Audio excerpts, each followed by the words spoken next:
বাংলাদেশ জাতীয়তাবাদী দল বিএনপির সিনিয়র যুগ্ম মহাসচিব জনাব অ্যাডভোকেট রুহুল কবির রিজভী আমাদের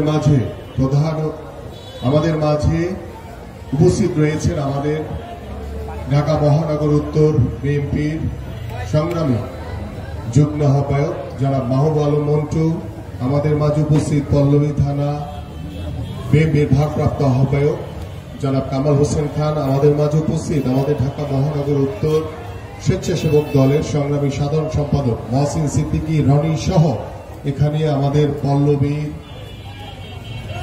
স্থানীয় বিভিন্ন পর্যায়ের নেতৃবৃন্দ, ওয়ার্ড ও অঙ্গ সংগঠনের বিভিন্ন পর্যায়ের নেতৃবৃন্দ, সবাইকে আসসালামু আলাইকুম। প্রিয় নেতৃবৃন্দ এবং আজকের যাদের জন্য আয়োজন, আজকের আমার সামনে উপবিষ্ট যে এলাকার অত্র এলাকার সাধারণ মানুষ, সেই সাধারণ মানুষের উপস্থিতিতে আমরা আজকের এই ইফতার মাহফিল অনুষ্ঠিত করতে যাচ্ছি। আমি শুধু সংক্ষেপে বলতে চাই যে আমাদের মাননীয় ভারপ্রাপ্ত চেয়ারম্যান জনাব তারেক রহমান যে নির্দেশনা দিয়েছেন, ঢাকা মহানগর উত্তর দক্ষিণ সহ সারা বাংলাদেশের প্রত্যেকটি এলাকাতে, প্রত্যেকটি পাড়া মহল্লায়, বাজারে, বিভিন্ন স্পটে যারা পথচারী রয়েছেন, যারা সাধারণ মানুষ রয়েছেন, সেই সাধারণ মানুষদের জন্য আমাদের আজকের এই ইফতার আয়োজন। এবং এই ইফতার আয়োজন শুধু আজকের জন্য নয়, আমরা ইফতার সারা মাস ব্যাপী করব। ঈদের আগের দিন পর্যন্ত আমাদের এই ইফতার মাহফিল চলমান থাকবে, আমাদের এই ইফতার বিতরণ চলমান থাকবে। আমি শুধু বলতে চাই যে বাংলাদেশ জাতীয়তাবাদী দল বিএনপি গত 17 বছর আমরা অনেক বাধা বিপত্তি পেরিয়ে আমাদের বিভিন্ন পুলিশের অনুমতি, উমুকের অনুমতি, ওই সিনিয়র ইয়েদের অনুমতি, বিভিন্ন জনের অনুমতি নিয়ে আমাদের ইফতার মাহফিল করতে হতো। আমরা সেই সময় ইফতার মাহফিলে আমরা অনেক বাধা বিপত্তি পেরিয়ে, এবং ইফতার মাহফিল থেকেও দেখা গেছে যে আমাদের অনেক নেতা কর্মীদেরকে অ্যারেস্ট করে নিয়ে গেছিল এই স্বৈরাচার ফ্যাসিস্ট সরকার। কিন্তু সকল বাধা বিপত্তি পেরিয়ে আজকে যখন আমরা 5ই আগস্ট বাংলাদেশ স্বাধীন হয়েছে, বাংলাদেশ স্বৈরাচার মুক্ত হয়েছে, আমরা স্বৈরাচার নিয়ে উপস্থিত হয়েছেন আজকের এই ইফতার অনুষ্ঠানের মাননীয় প্রধান অতিথি, বাংলাদেশের জনগণের কাছে যিনি অত্যন্ত প্রিয়, জননন্দিত জননেতা, বাংলাদেশ জাতীয়তাবাদী দল বিএনপির কেন্দ্রীয় নির্বাহী কমিটির সিনিয়র যুগ্ম মহাসচিব, সাবেক ছাত্রনেতা। মুক্ত হইনি, আমরা গণতন্ত্রের দ্বার প্রান্তে পৌঁছেছি, কিন্তু এখন পর্যন্ত গণতন্ত্র পরিপূর্ণভাবে প্রতিষ্ঠিত হয়নি।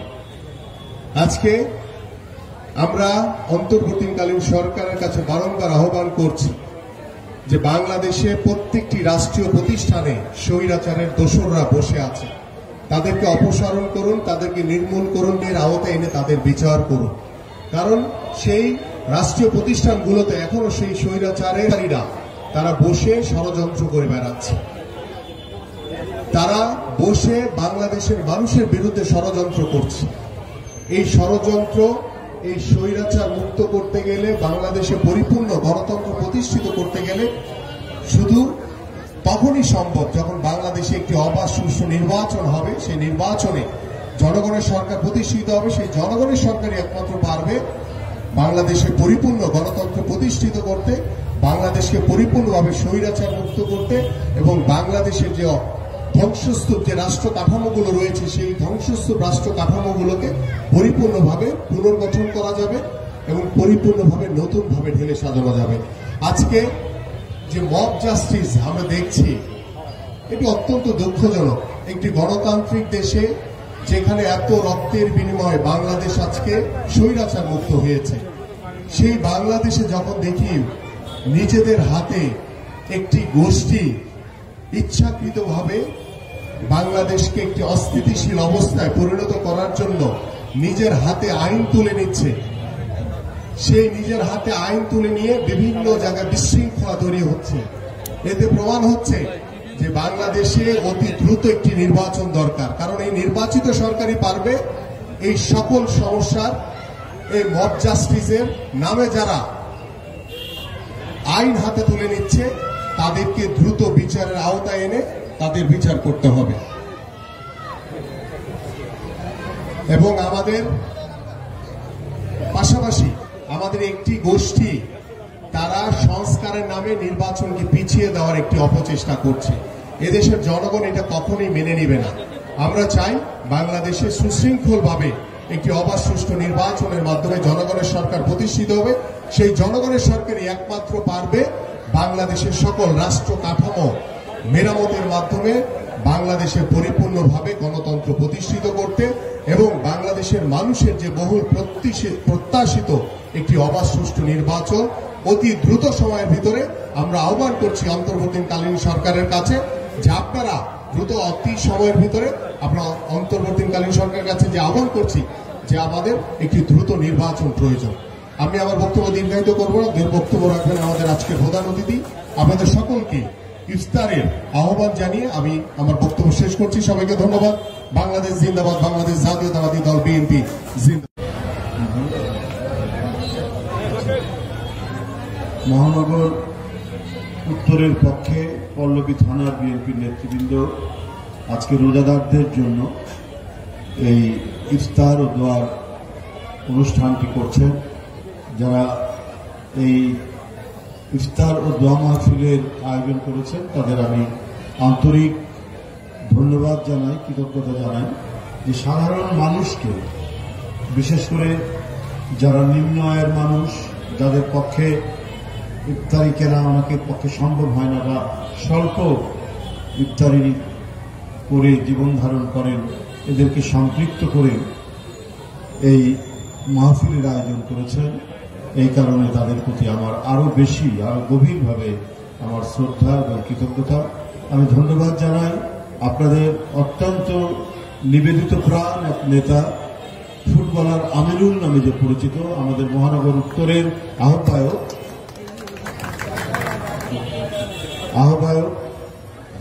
আমিনুল ইসলাম, আমিনুল হক উপস্থিত আছেন। যুগ্ম আহ্বায়ক অনেকজন বিশিষ্ট নেতা উত্তরের রাজ্জাক এবং আমাদের রিয়াজ ছাত্রনেতা, যুবনেতা থেকে এখন বিএনপি নেতা, এবং মন্টু আমার একেবারে বহু দিনের আমার ছোট ভাই, আমার সাথে রাজনীতি করেছে। সবাইকে আমি প্রীতি জানাচ্ছি, শুভেচ্ছা জানাচ্ছি। উপস্থিত ভাই বোনেরা, আমাদের চেয়ারম্যান দেশটা তারেক রহমান তিনি নির্দেশ দিয়েছেন যে কমিউনিটি সেন্টার বা বড় কোনো হল ঘরের মধ্যে দলের নেতাকর্মীদের নিয়ে আপনারা ইফতার করবেন না। আপনারা সাধারণ মানুষকে নিয়ে গাছতলায়, হাটতলায়, একটু খোলা জায়গায় অথবা রাস্তার ধারে দাঁড়িয়ে প্যাকেট করে ইফতারি নিয়ে সাধারণ মানুষ যারা সিএনজি চালায়, রিক্সা চালায় এবং খুবই অল্প আয় যারা করে, উপার্জন করে, তাদেরকে নিয়ে ইফতারি করতে অথবা তাদেরকে ইফতারি বিতরণ, সেই নির্দেশনার উপর ভিত্তি করে আমাদের এবং আপনাদের এলাকার পরিবেশ দেখে অত্যন্ত আমার ভালো লেগেছে যে সত্যিকার অর্থেই সাধারণ মানুষকে সম্পৃক্ত করে এই মাহফিলের আয়োজন করছে। আমরা অনেক দিক থেকেই দেশের প্রচলিত যে কালচারগুলো আছে সেখান থেকে ব্যতিক্রম কিছু করার চেষ্টা করছে বাংলাদেশ জাতীয়তাবাদী দল, বিএনপির ভারপ্রাপ্ত চেয়ারম্যান তারেক রহমানের নিয়ে। ব্যতিক্রমটা হচ্ছে এই, একসময় এলাকায় এলাকায় ত্রাসের রাজত্ব ছিল। যারা সরকারি দল করে তাদের যারা চালাচুবার চামুন্ডা, তাদের ভয়ে এলাকার মানুষ তটস্থ থাকে, ভয়ে সন্ত্রস্ত থাকে। চাঁদাবাজি থেকে শুরু করে এমন কোনো অপকর্ম নেই যার সাথে তারা যুক্ত ছিল না। আমাদের নেতা তারেক রহমান শক্ত হাতে এই চাঁদাবাজির বিরুদ্ধে অবস্থান নিয়েছে। আপনারা দেখেছেন বিএনপির নামেও যদি কেউ কিছু করে কোনো দেরি নেই, তাদেরকে দল থেকে বহিষ্কার করা হয়েছে, দল থেকে তাদের পদ স্থগিত করা হয়েছে, তাদেরকে কারণ দর্শানোর নোটিশ দেওয়া হচ্ছে, সকল ধরনের শাস্তি দিয়ে আমরা দলকে পরিচালনা করছি তারেক রহমানের নেতৃত্বে, যাতে আবারও আওয়ামী ফ্যাসিবাদের অন্যভাবে পুনরুজ্জীবন না ঘটে। যে দল গঠন করেছেন স্বাধীনতার মহান ঘোষক শহীদ রাষ্ট্রপতি জিয়াউর রহমান, দেশনেত্রী বেগম খালেদা জিয়া, আমরা সেই জিয়াউর রহমানের আমল, আমরা দেশনেত্রীর আমল, সেই রকম পরিস্থিতি তৈরি হবে। জিয়াউর রহমানের সময় মানুষ বলতো, মানুষ ঘরের দরজা খুলে ঘুমাতে পারত, চাঁদাবাজি, রাহাজানি, ডাকাতি, চুরি বন্ধ হয়ে গিয়েছে। এই কারণেই জিয়াউর রহমান আজ জনপ্রিয়। আজও অনেক কারণে, অনেক দিক থেকে দেশের অর্থনীতি, দেশকে স্বনির্ভর করা, খাল কাটা, খাদ্য উৎপাদন করা, অনেক পদক্ষেপ ওই অল্প সময়ের মধ্যে। মানুষের জন্য কল্যাণের কাজ করলে, মানুষের জন্য ভালো কাজ করলে বেশি সময় লাগে না। দিল্লির সুলতান শেরশাহ মাত্র 3.5 বছর ক্ষমতায় ছিলেন। এর মধ্যে একেবারে বাংলাদেশ থেকে পেশোয়ার পর্যন্ত গ্র্যান্ড ট্রাঙ্ক রোড তিনি তৈরি করেছিলেন, রাস্তার দুই ধারে গাছ লাগিয়েছিলেন, সরাইখানা করেছিলেন, আপনার ডাক সিস্টেম, পোস্টাল সিস্টেম ডেভেলপ করেছিলেন মাত্র 3.5 বছরে। অনেক বাদশা 50 বছর ছিল, কিন্তু এই 3.5 বছরের শেরশাহ যা করেছেন দিল্লির সুলতান, অনেকে 50 বছর থেকেও সেটা করেননি। জিয়াউর রহমান তার ওই অল্প সময়ের মধ্যে এত কিছু করেছেন বলেও আজকে বিএনপি মানুষের কাছে সমাদৃত এবং মানুষের কথা বলা, নির্ভয়ে মানুষের হাঁটাচলা করা, যেটা বারবার পলাতক প্রধানমন্ত্রী এবং তার বাবার আমলে আপনারা সবাই দেখেছেন, যাদের বয়স 65 থেকে 70, তারাও জানেন যে 72 থেকে 75-এর যে ঘটনা, সেই ঘটনার আরো চরম প্রকাশ আমরা দেখলাম তার মেয়ের আমলে, আওয়ামী লীগের আমলে। তারও কোনো নিরাপত্তা ছিল না। আওয়ামী লীগের যুব সংগঠনের নেতারা ক্যাসিনো, জুয়ার আসর বসিয়েছিল ঢাকা শহরে। 50টা ক্যাসিনোর আমরা খবর পেয়েছি। জনগণের এই বিক্ষুব্ধতার মুখে বাধ্য হয়েছিল সেই সব নেতাদেরকে জেলে নিয়ে যেতে, কিন্তু কিছুদিন পর আবার ছেড়ে দিয়েছে। একটা অনাচার, অবিচারের রাজত্ব কায়েম করেছিল শেখ হাসিনার আমলে। লুট, টাকা পাচার, এটা যেন জীবনের একটা অঙ্গ করে দিয়েছিলেন শেখ হাসিনা। সে এবং তার পরিবার এবং তার ঘনিষ্ঠ লোকরা, তারা অবাধে লুটপাট করবে।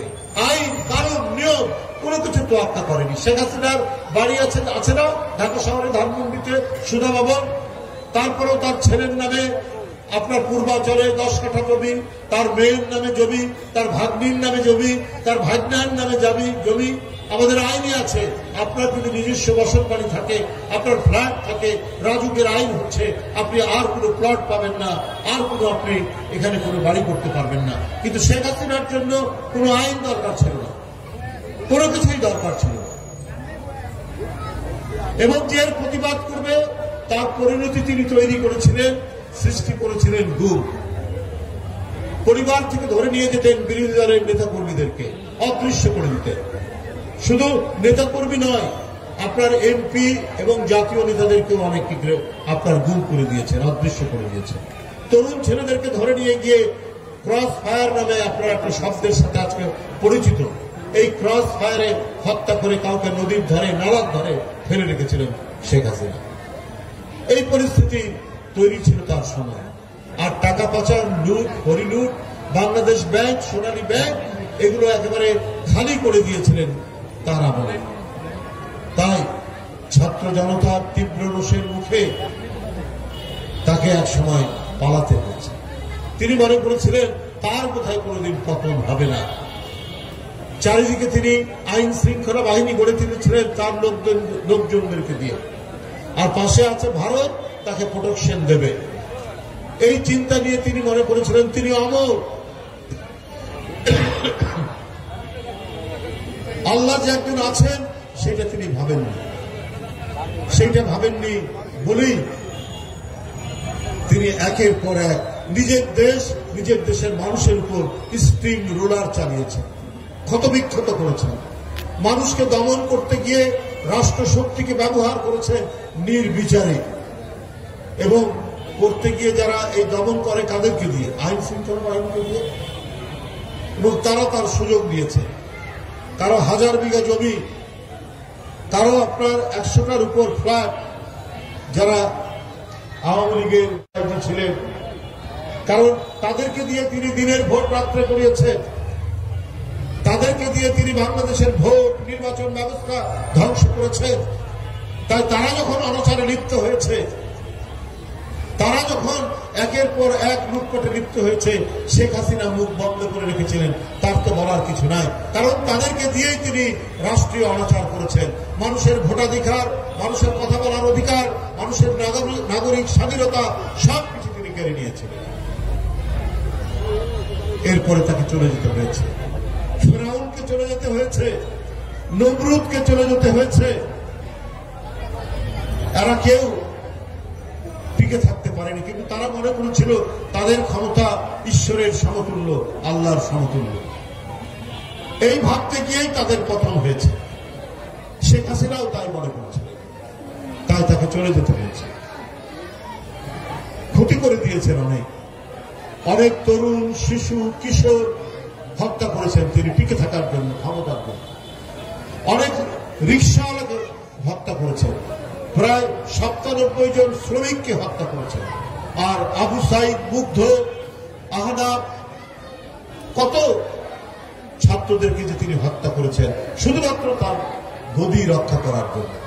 কিন্তু জনগণের শক্তি যখন নেমে আসে আল্লাহর তরফ থেকে, তখন কোন ট্যাঙ্ক, কামান, রাইফেল, গুলি কোনো কিছুই জনগণের ধেয়ে আসা শক্তির কাছে টিকতে পারে না। শেখ হাসিনাও সেটা টিকে। তাই আজকে যারা জনগণের রক্তদানের মধ্যে দিয়ে মানুষের শুভদিন প্রত্যাশায় যে সরকার হয়েছে অন্তর্বর্তীকালীন সরকার, সেই সরকারকে এইসব বিষয়গুলি আপনার চিন্তা করতে হবে। তাদের মধ্যে যেন কোনো স্বৈরাচারের বৈশিষ্ট্য না আসে। একটি সরকার যখন জনগণের সমর্থিত হবে, সেই সরকারের বিরুদ্ধে সমালোচনা হবে, তীব্র সমালোচনা। যে সরকার সেই সমালোচনা সহ্য করতে পারবে, সেই সরকার হবে সফল সরকার, সেটাই হবে গণতান্ত্রিক সরকার। জনগণ 17 বছর ধরে ভোট দিতে পারেনি। জনগণের পক্ষ থেকে দাবি যে কবে অবাধ সুষ্ঠু নির্বাচন হবে, কিন্তু এই সরকার ওই ডেটটা দিতে নারাজ। বহুদিন বলার পর মাস বলেছেন ডিসেম্বর, কিন্তু সরকার তো তারিখও বলতে পারে যে অত তারিখ বা অত তারিখের মধ্যে। কেন বলে? কিসের উপর সংস্কার করবেন? সংস্কার তো চলমান প্রক্রিয়া। আপনারা একটা আইডিয়া, সংস্কারগুলো আইনে পরিণত করবে কে? নির্বাচিত পার্লামেন্ট। ওটা যদি আইন করতে হয়, ওটা যদি সংবিধানে সন্নিবেশিত করতে হয়, তাহলে তো এটা তো করবে একটা নির্বাচিত পার্লামেন্ট। তাই সবার আগে আপনার জাতীয় সংসদ নির্বাচন হতে হবে। আগে জনগণের ক্ষমতা জনগণকে ফেরত দেয়, তারপরে না সবকিছু। ব্যাপক আন্দোলনের মধ্যে দিয়ে, রক্তক্ষয়ী আন্দোলনের মধ্যে দিয়ে ডক্টর ইউনূস সাহেবের মতো একজন আন্তর্জাতিক সম্মানিত মানুষ আজকে সরকার প্রধান হয়েছে। তার কাছ থেকে মানুষ সবসময় ইতিবাচক সমস্ত কিছু আশা করবে। আমার মনে হয় যে অন্তর্বর্তীকালীন সরকারের ভিতরেও কিছু বিএনপি বিদ্বেষী উপদেষ্টা রয়েছে। বিএনপির কারো নাম বা বিএনপি যদি কারো জন্য সুপারিশ করে, তাহলে ওনারা খুব বিব্রত এবং ঈর্ষান্বিত হন। ঈর্ষান্বিত হয়ে সেটাকে তারা বাইপাস করার চেষ্টা করে। বিএনপি গণতন্ত্র 16 বছর ধরে এমন লড়াই করেছে, তাদের এমপি, তাদের ছাত্র, তাদের যুবক এরা নিরুদ্দেশ হয়ে গেছে। শত শত নেতা কর্মী গুম হয়ে গেছে। এই গণতন্ত্রের লড়াইয়ের চ্যাম্পিয়নের পতাকা যিনি নিজের নির্যাতন সহ্য করে যিনি অগ্রগামী করেছেন, তিনি তো দেশনেত্রী বেগম খালেদা জিয়া। একটা ভাঙা দেওয়াল ঘেরা একটা জেলখানার মধ্যে অসুস্থ নেত্রীকে বন্দী করে রেখে তাকে যেভাবে নিপীড়ন করেছেন শেখ হাসিনা, তারপরেও গণতন্ত্রের প্রশ্নে, অবাধ সুষ্ঠু নির্বাচনের জন্য, মানুষের নাগরিক স্বাধীনতার জন্য আপনার ন্যায় বিচার প্রতিষ্ঠার জন্য, মানবিক সাম্যের জন্য তিনি লড়াই করেছেন, এতটুকু বিচ্যুত হন। তারা বরং সবচেয়ে বেশি। আর সেই বিএনপির কথা শুনলে পরে অন্তর্বর্তীকালীন সরকারের কোন কোন উপদেষ্টারা গোস্বা হন যে না, এরা বিএনপির লোক, এরা ইয়ে করে, এটা ইয়ে করা যাবে। কিন্তু আজকে আমাদের অনেকের রক্তের বিনিময়ে তো আপনারা ক্ষমতায়। আজকে আমরা যদি সমালোচনা করি, আজকে একজন ভদ্র মহিলা ব্যাংকে চাকরি করে এবং বড় অফিসার নিজেই বলছেন যে আমি বেতন পাই 6 ডিজিটের বেশি, মানে লাখ টাকার বেশি, কিন্তু তিনি বাজারে এসে বলছে আমি লেবু না কিনে ফেরত যাচ্ছি। যে লাখ টাকার উপরে বেতন পান তিনি লেবু কিনতে পারছেন না, যে লেবু হচ্ছে আপনার এই রমজান মাসে অত্যন্ত অপরিহার্য একটি কৃষি পণ্য, তার সামর্থ্যের মধ্যে কুলাচ্ছে না। আমি আজকেই আস্তে আস্তে একটি গণমাধ্যমে দেখছিলাম। তো এই জন্য সমালোচনা করা যাবে না, এই জন্য আপনাদের বিরুদ্ধে কথা বলা যাবে না। আপনাদের তো প্রথম দায়িত্ব ছিল সিন্ডিকেট ভাঙা। 2টা সিন্ডিকেট, একটা হচ্ছে মানুষের খাবার নিয়ে, মানুষের আহার নিয়ে, মানুষের খাদ্য নিয়ে যে সিন্ডিকেট করেছে, এরা সব আওয়ামী দোষকদের, শেখ হাসিনার লোক। এরা আজকে গ্রেপ্তার হয় না কেন?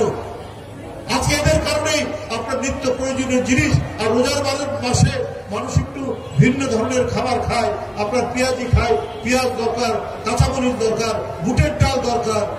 তো এই সমস্ত জিনিসের দাম তো কম হওয়া উচিত, তো সেটা এখন কম হচ্ছে না কেন? এই জন্য তো আমরা সমালোচনা করবো সরকারে যে আপনার সিন্ডিকেট কেন। সিরাজদি খান মুন্সিগঞ্জ জেলার একটি থানা, সেখানে মার্ডার হচ্ছে একটার পর একটা। স্বরাষ্ট্র উপদেষ্টা ভদ্রলোক মানুষ, ভালো মানুষ, সৎ মানুষ, সবই ঠিক আছে, কিন্তু উনার যে পুলিশ, উনার যে আইন শৃঙ্খলা বাহিনী, তারা ঠিক মতো কাজ করছে না। ওই দোষকদের কাছে তো টাকা আছে, আওয়ামী লীগের যারা লোকরা, তারা সমাজের মধ্যে অশান্তি, স্থিতিশীলতা এটা বিনষ্ট করার জন্য নানাভাবে কাজ করবে। এই যে আমিনুল বলেছে মব কালচার, মব জাস্টিস, কেন?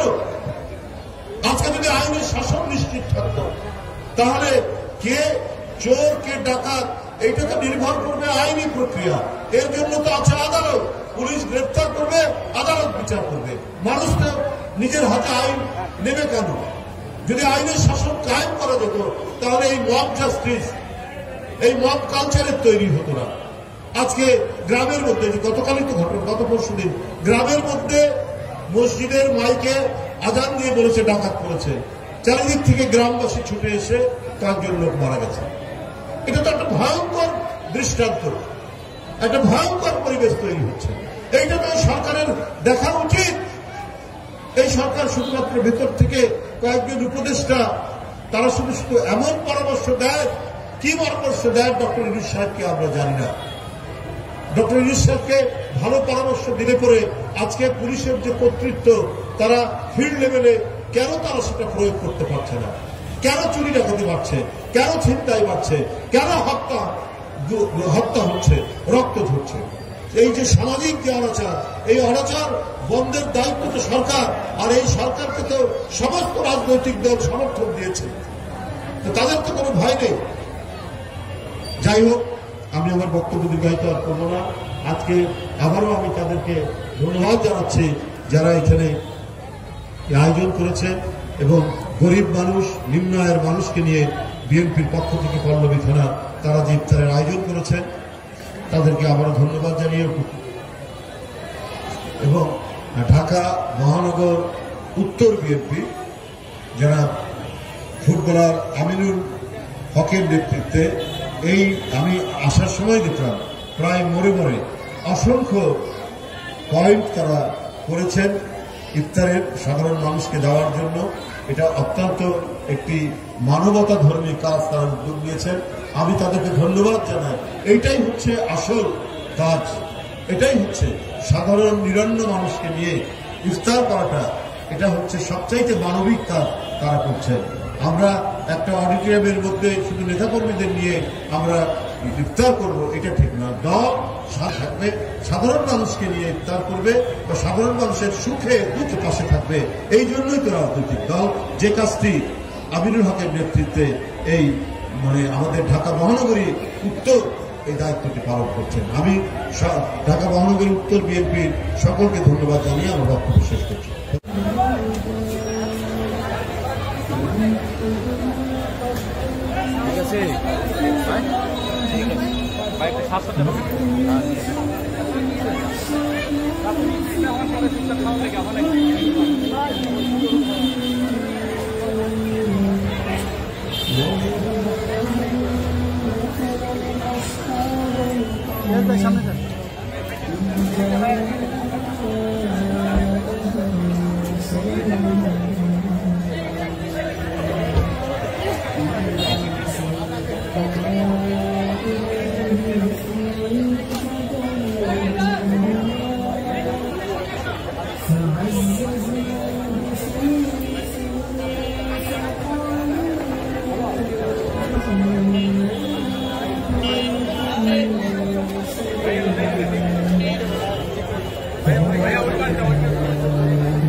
আবার এখানে দাঁড়াইছে যাবো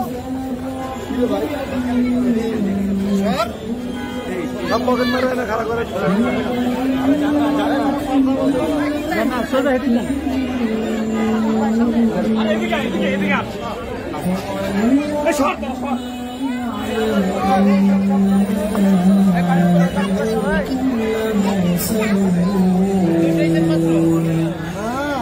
وما علينا إلا البلاغ المبين قالوا إنا تطيرنا بكم لئن لم تنتهوا لنرجمنكم وليمسنكم عذاب أليم قالوا হ্যালো সকলেই মনে আল্লাহুম্মা আমিন ربنا وترحمنا لنكونن من الخاسرين يا رب العالمين يا ارحم الراحمين পল্লবী থানা যুবদল কর্তৃক আয়োজিত আজকের ইফতার মাহফিল ইয়া রাব্বুল আলামিন আজকের ইফতার মাহফিলে উপস্থিত করোনামণিরা যুবকরা মুরব্বীরা ওলামায়ে কেরাম হাফিজে কোরআন সহ আল্লাহ যে সকল নেতৃবৃন্দ উপস্থিত হয় সকলকে আল্লাহ কবুল করে নিন ইয়া রাব্বুল আলামিন আজকে দোয়া মুনাজাতের উসিলায় আজকের ইফতারির উসিলায় মাওলা স্বাধীনতার মহান ঘোষক বহুদলীয় গণতন্ত্রের প্রবর্তক আমাদের প্রাণপ্রিয় নেতা শহীদ রাষ্ট্রপতি জিয়াউর রহমানকে আপনি জান্নাতুল ফেরদৌস নসিব করে দিন এ আল্লাহ ইয়া রাব্বুল আলামিন বিশেষ করে মাওলা আজকের ইফতারির উসিলায় মাওলা এই ঢাকা 16 আসনের প্রতিটি পয়েন্টে ইফতার হচ্ছে আমিনুল ভাইয়ের উদ্যোগে মাওলা এই ইফতারের আয়োজনকে উসিলা করে আমাদের প্রাণপ্রিয় মা দেশমাতা খালেদা জিয়াকে আল্লাহ সুস্থতার সহিত নেক হায়াত দান করুন এ আল্লাহ ইয়া রাব্বুল আলামিন আমাদের অ্যাক্টিং চেয়ারম্যান ভারপ্রাপ্ত চেয়ারম্যান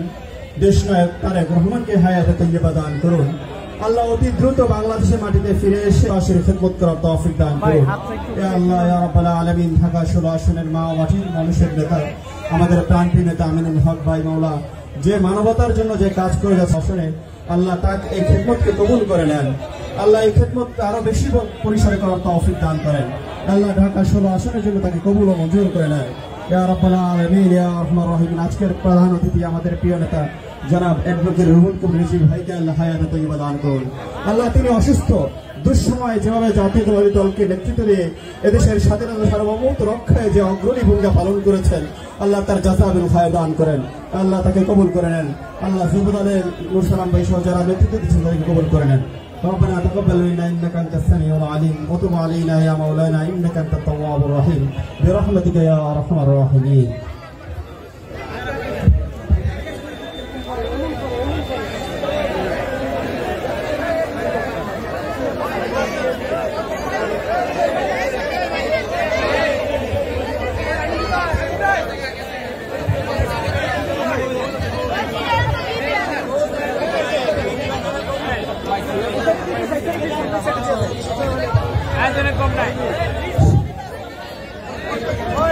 ভিতরে গুলো দাও তারপরে বাইরে দাও বাইরে দিবেন না ভিতরে